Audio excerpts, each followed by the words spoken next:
Action. Umesikia mke wangu? Wachawi ni wengi. Ushanielewa?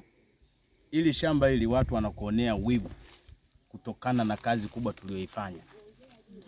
Hapa ndo pa kuzidisha mapenzi.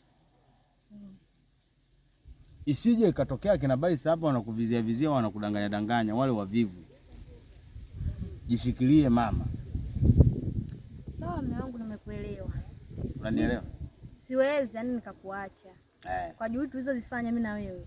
Tumepambana, tumelima mashamba yote haya hapa, tumejenga nyumba. Leo nije tu nikuache. Hawa kina Baisa watatokea tu. Sawa. Sasa nimekuita eneo hili hapa, maana tulikuwa tunafanya kazi.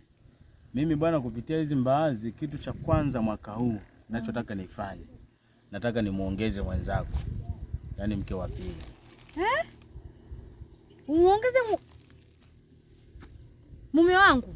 Umuongeze mwenzangu? Kwani wewe si Muislamu?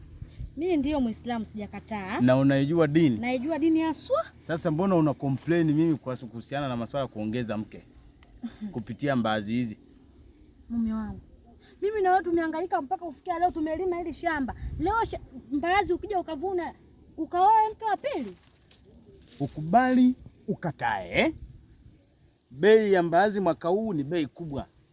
Hapa nimekosa 500,000. 200,000 kuoa, 100,000 pamba kali, 100,000 hizo unabaki nazo wewe kwa ajili ya budget nyumbani. Kwisha. Masuala hayo ya kunijadili kunishawishi mimi nisioe, usinishauri, utanichanganya. Sasa mimi nasemaje?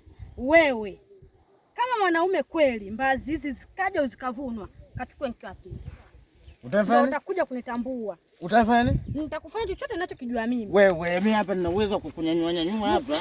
Alafu unasemaje?